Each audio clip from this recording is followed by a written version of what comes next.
One second.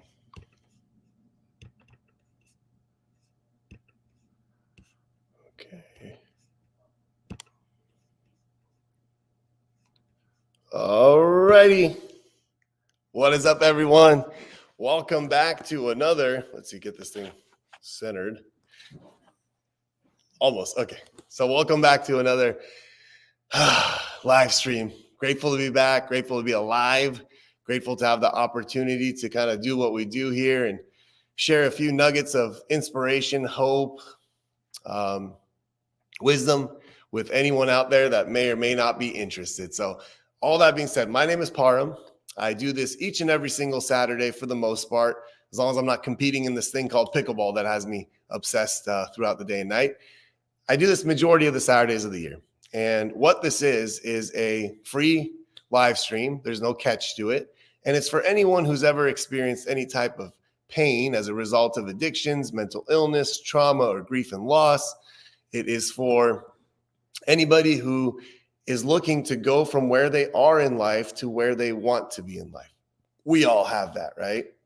It's for anyone who's trying to make some changes in their life. It's for anyone that looks around their life and says, this is not the way it's supposed to be. This is not the way I envisioned it. This is not the way the story's supposed to go.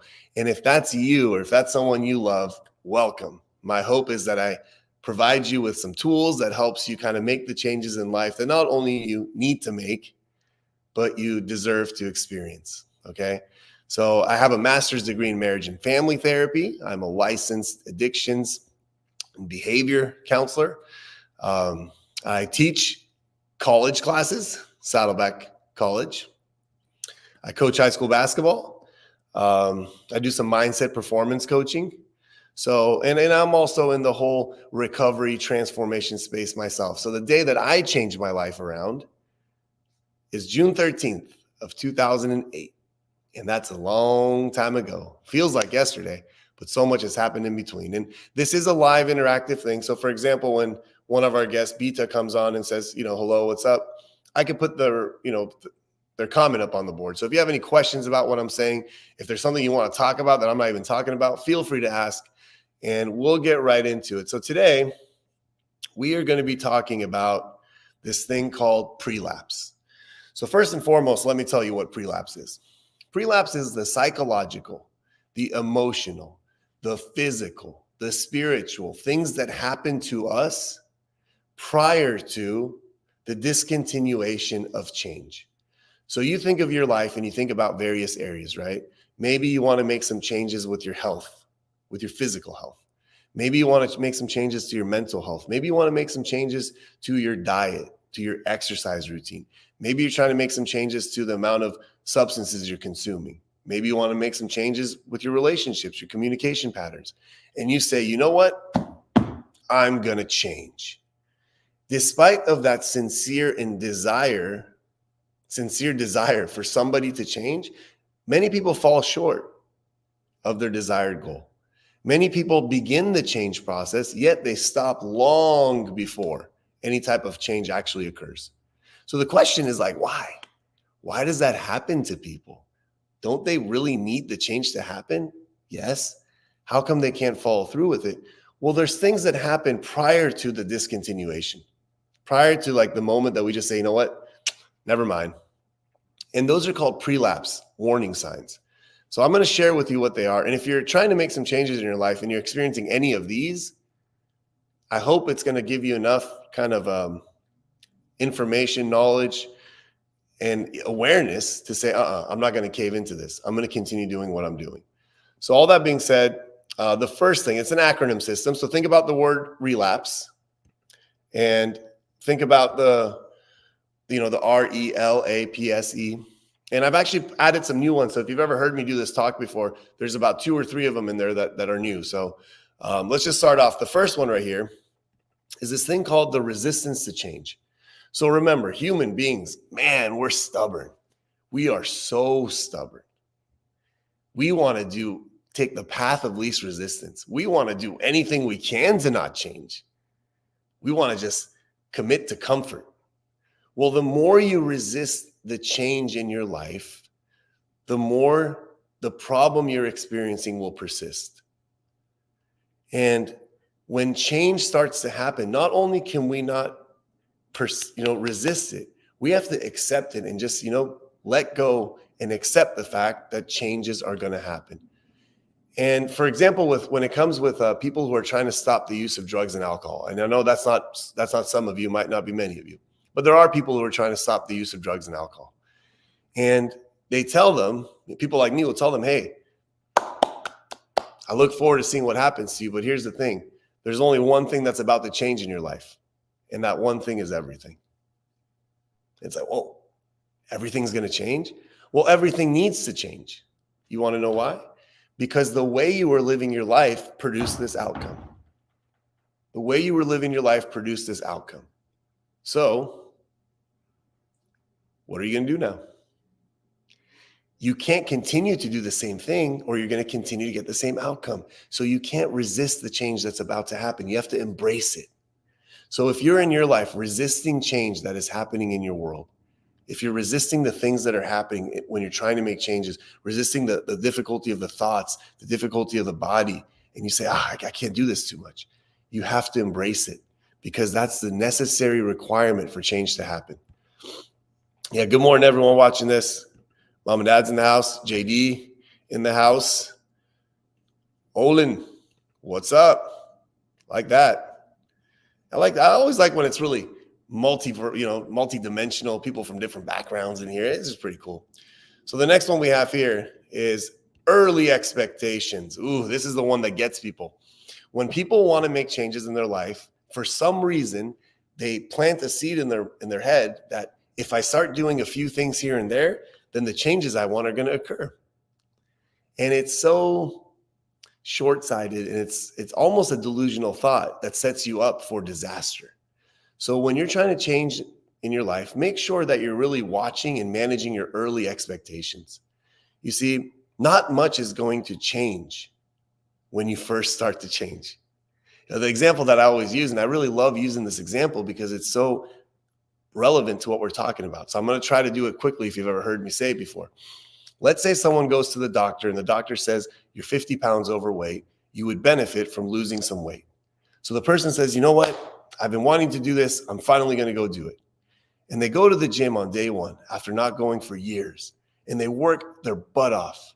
And they go home and they look at themselves in the mirror. Guess what? Nothing has changed. And they say, okay, I'm going to go back tomorrow. And they go back the next day and they work out in front of the mirror. And they work out, they go in front of the mirror. They look at themselves, and what's changed? Nothing. They go back a third day. They take a couple of days off. They go back. After a month of going to the gym every 4 or 5 times a week, they look at themselves in the mirror and they're like, I see some changes. I've only lost 5 pounds. I don't know if this going to the gym stuff's going to work for me. I worked way too hard to only lose 5 pounds.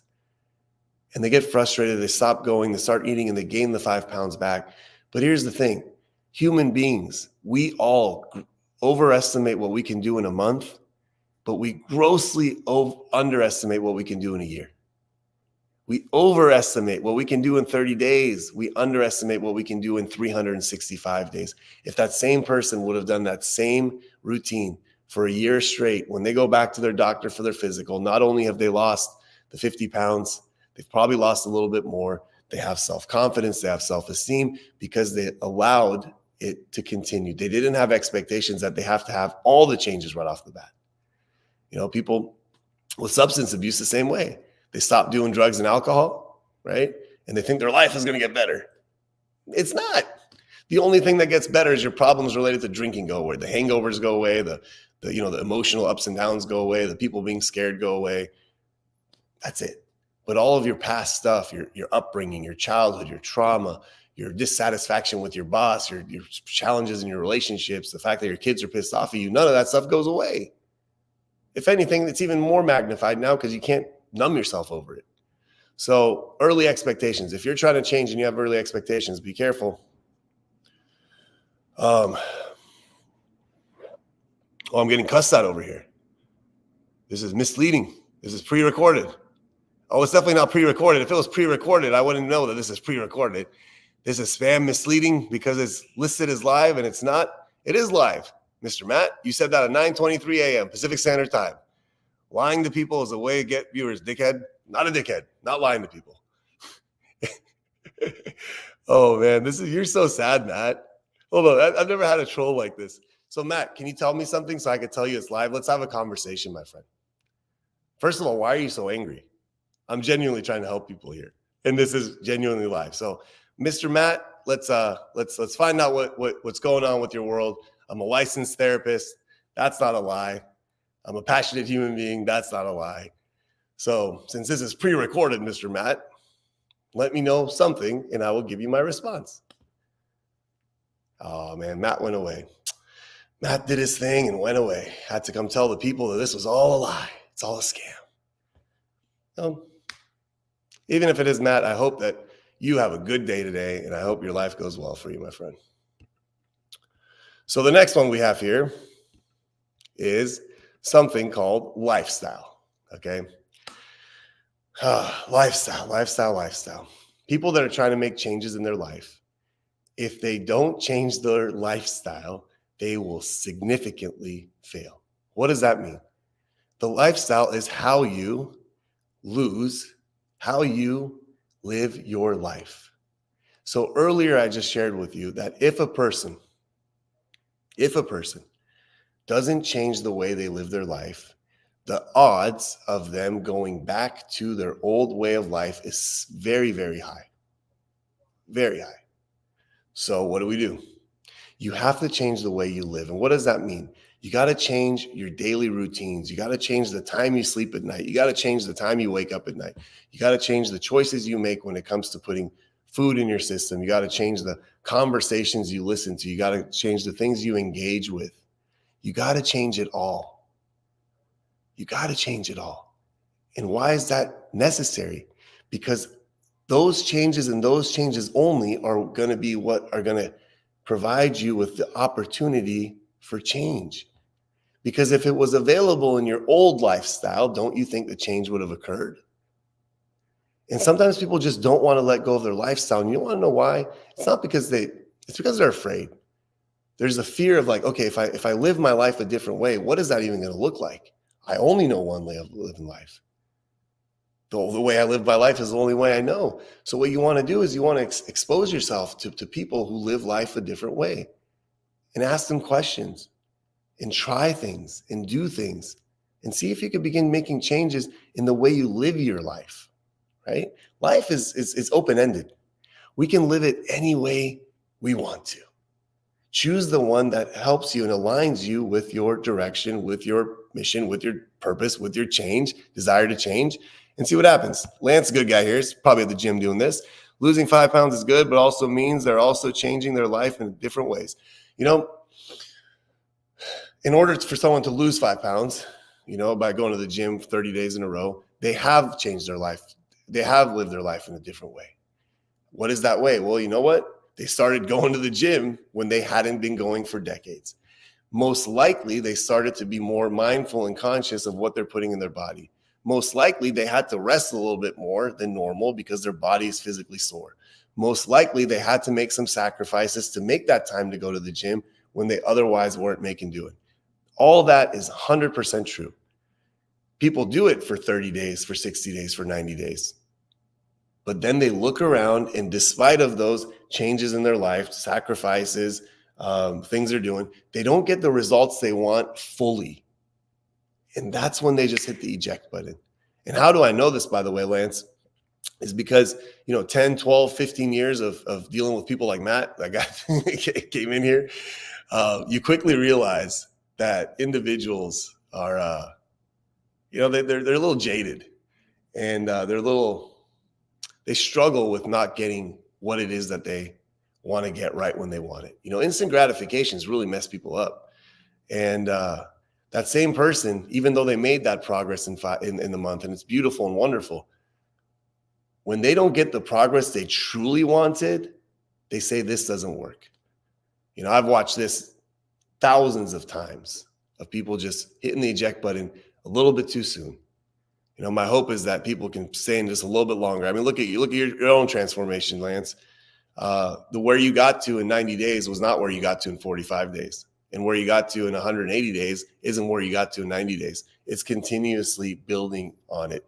It's like a pyramid that keeps building up. And the beauty of it is there's no limit.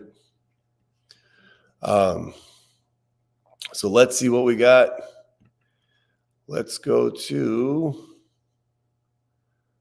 the next one is attitude. So, I mean, attitude is everything, right? They say life is what, 90%, 10% what happens and 90% your attitude. That's all it is. Something happens in life and we have a choice. How do we want to perceive it? How do you want to view it? How do you want to look at it? What are you going to learn from it? That's it. And when you realize that your attitude towards change is starting to go negative, is starting to go pessimistic, it's like the balloon, the air of the balloon just gets pushed out. You got to really watch that, because at some point when you wanted to make that change, you had a positive attitude towards it. You thought and believed that you can do it. So what happened along the way that your attitude also shifted? What happened along the way that you started to feel that you can't do it? What happened along the way that you're starting to give up? And it's because we start identifying with our past failures. You start thinking, you know what, every time I tried to do this, it didn't work, so it's not going to work this time. Or people around you say, what are you doing? You can't make these changes. And they influence our attitude. But our attitude makes or breaks our ability to succeed in life. I try to have a good attitude about everything. I mean, with my hater, Mr. Matt over here, that just came in and just bombarded us with beautiful child of God comments. I still have a positive attitude about it, because how else do you go about life? I can get defensive. I can get frustrated. I can get upset. I can let my ego take a hit. But then I take that on to the next thing I do. And I'm like, not fully functioning in the next conversation I have or the next activity I do. So I just have a positive attitude about it, and I admire people that have positive attitudes about things. And those are the ones that actually make changes stick. Because the reality of it is anybody that wants to change anything at some point is going to face serious, serious challenges and barriers to their progress. And that moment is where your attitude is going to either allow you to push forward or allow you to give up. And that's a choice people make when they want to make changes. The next one that we have here is poor self-care. So why is it important to address self-care when it comes to, let me put it up. I really wish Matt would come back. I really do. I really want to have a conversation about him, about my non-live false advertising scam, little whatever I'm doing to get viewers. The funny part is there's probably like 9 people watching this right now. Can you imagine if this was all a fake live, like a scam to get 9 people to watch me? I mean, if there was 200,000 people watching, maybe, but 9 people, one of them being Mr. Matt that came in here and left. I don't think that I would be that that desperate to scam 9 people to watch this, but it's okay. So the next one we have here is poor self-care. Why is this important? Because the process of change is hard. When you want to change something in your life that's been ingrained in you for years, when you want to change something in your life that you've been struggling with for years, when you want to change something in your life that you've been battling with for decades, do you think that changing will be easy?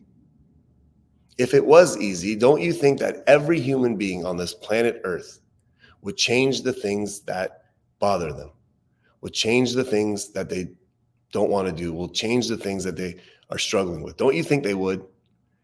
Okay. So despite of that sincere desire to change, why do almost all of them fail? Not because they're bad people, not because they don't care, not because they don't deserve it, because when it gets hard, they give up. And when it gets hard, there is an X factor here. And that's, how can you recharge yourself? How can you recharge your mind, your body, your spirit, your soul? Self-care could be something that could be as short as 15 minutes.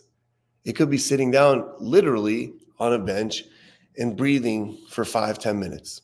It could be sitting down with a pen and paper and writing 10 things you're grateful for. It could be going on a beautiful walk and just being mindful of everything that you see that's the color yellow, just getting present. It could be picking up the phone and calling someone you love. See, when you do these things, it puts life back in perspective again. It makes the hard process of change a little bit easier, and it'll still never become easy, ever. Because if it was, then it would be achievable and attainable at all times to all people, but it's not. But can people change? Absolutely. Can people transform? Yes, they can. How do I know that? I've seen it thousands of times. I'm one of those people. Was it easy for me or for them? No. How do you know if you're on the road of success? If it feels like you're climbing the entire time up. The John Maxwell, someone I really, really love. He's got a really nice quote. And it says, people have uphill dreams, but they got downhill habits. People want to get to the top of the mountain, but they don't want to climb. They want to coast. They want to cruise. They want to just sit back and say, you know what? Take me to the top. And it's sad, because I do believe that more people can achieve their goals if they really realize and accepted how difficult of a journey it's going to be. So your self-care, remember, self-care is not a really expensive bougie massage. Self-care could literally be just sitting down, taking some breaths, eating something that nourishes you. Honestly, just writing things you're grateful for.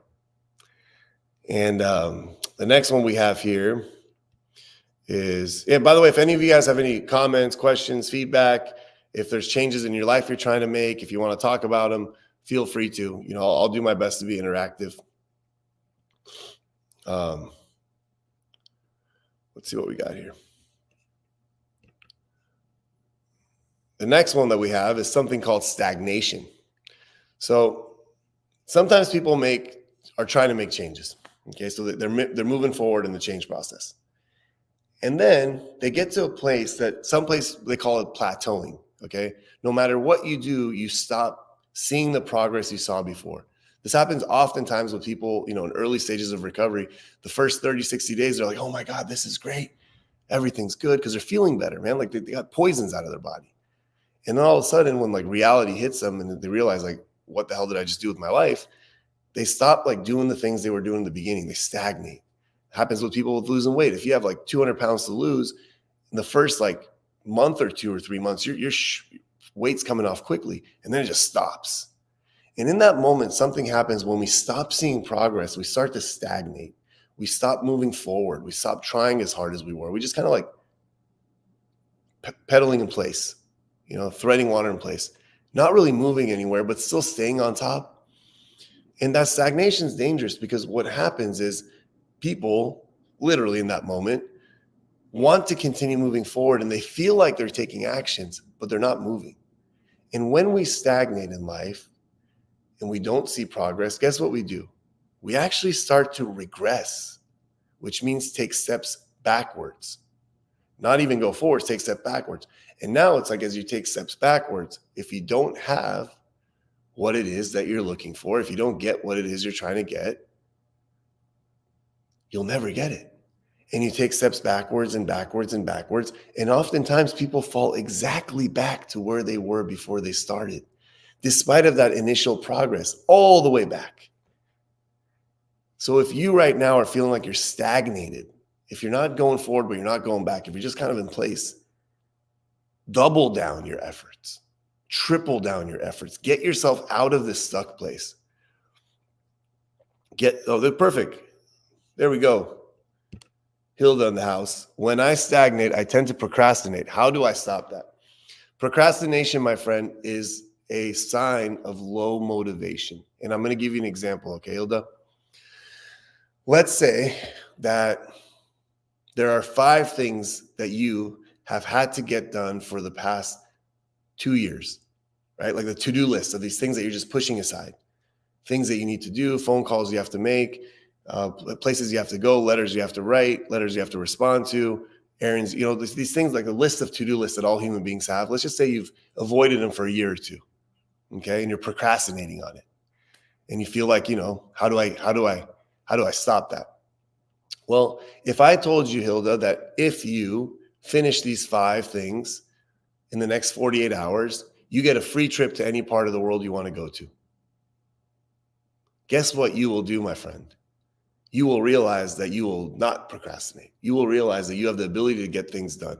You will realize that no matter what is in the way of you finishing those 5 things, you will find a way to get it done because you want that free trip to Greece, or you want that free trip to Europe, or you want that free trip to any destination you want. So people that procrastinate, it's an avoidance pattern. They're afraid of something. And number 2, they're not motivated in life. So what I tell people is when you stagnate, close your eyes, go back to your sources of motivation. Why are you doing what you're doing? How will it feel if you accomplish what you're accomplishing? What would it take for you to get one of those things done that you're stagnating on? There's something called the 80-20 rule, Hilda, and it goes like this. Let's say you have 10 things you have to do that you're procrastinating on, okay? Identify the top 2 most important ones. Just do those 2. Because finishing those 2 will give you 80% relief. It'll give you some energy. Don't worry about the whole list. Just focus on the smallest part. Just focus on 2 items on the list. And the next day when you wake up, there's 8 things. Focus on 2. And all of a sudden in the course of a week, you finish what you've been procrastinating on for a long time. So find your motivation. Thank you for asking a question. And yeah, it's awesome. Anytime. Hopefully that helped. So the next one that was the last one actually. It's something called entitlement. So the reason why a lot of people stop their ability to change is because for some reason we have all been struck, especially in the Western world, especially out here, with this little, infection that people feel they're entitled to change. They're entitled to get the things they want in life when they want to get them. This entitlement thing's dangerous, man, because why should somebody get the things that they want in life when they are not willing to put in any effort, when they're not willing to try, when they're not willing to be consistent, when they're not willing to face challenges in the midst of that change and overcome them, when they're not willing to not give up? Why should somebody get what they want out of life? John Maxwell again says something that's pretty profound. He says, society has a desire, right, to live an above average life with a below average work ethic. They want extraordinary things, but they're not even willing to give ordinary effort. Why should they? And that's where the whole credit card world comes in. People go and just create this world of who they are when they're none of it. So entitlement is dangerous because I do believe that every human being deserves transformation. But to unlock transformation, you have to identify these pre-lapse signs and don't get suckered into them. Ask questions the way she just did right now, he or she. Ask questions. Learn from others. Be vulnerable. Demonstrate your desire to change. Because guess what? This person right here that's obviously procrastinating on some stuff will go finish a few things today that they were procrastinating on because they will find their motivation and their why of why they are trying to change. And when they do, they say, wow, I asked the question, I found some energy, and I got it done. And here's the thing. Maybe a week from now, a year from now, they're in the same boat again. But they know how to get out of it. They will get out of it. And eventually one day, this person will have a transformed life experience. Matt, on the other hand, I don't know. I really wish he would have came back. Would have had some fun with him. But it's okay. It's okay. So today, what we talked about, and it's been 30 minutes, so I'm going to wrap it up. But what we talked about today was human beings are really, they're sensitive beings. Yet, they don't own up and accept the fact that they're sensitive. Human beings want to make changes in their life, changes in different areas, such as relationships, communications, mental health, addictions, finances, physical health. And they begin the change process. And despite of their sincere desires to change, unfortunately, sometimes, most of the times, all the times, they fall short of that change. It's not because they don't deserve it. It's not because they're bad people. It's because they experience certain things that we talked about today, which are pre-lapses, signs and symptoms before a relapse happens, that when they happen, they succumb to them. They resist change. They have early expectations of the change process. They fail to change their lifestyle. Their attitude is piss poor. They don't take care of themselves. Their self-care. They don't take care of themselves. They do have entitlement issues. And when you think about all these things, it's like, okay, when I feel that I'm being infected by one of these, I will not give in. I will not allow it to take me out. I will continue on my path to change, because I say this every week, my friends, and I'll end with this. The reason I do this, the reason I talk here live every week, is because I believe in the possibility of human transformation. I believe that all human beings, including myself, we have the ability to transform who we are, how we live our life, the way we go about it in any given moment we choose to. I sincerely hope that moment for you is right now and you begin your transformation process. And I cannot wait to see where it takes you. Hopefully I'll be there to watch. And if not, I'll 100% be there on the sideline cheering you on. Love and appreciate all of you, including you, Mr. Matt. See you guys next week, live at 9:15 Pacific Standard Time, AM.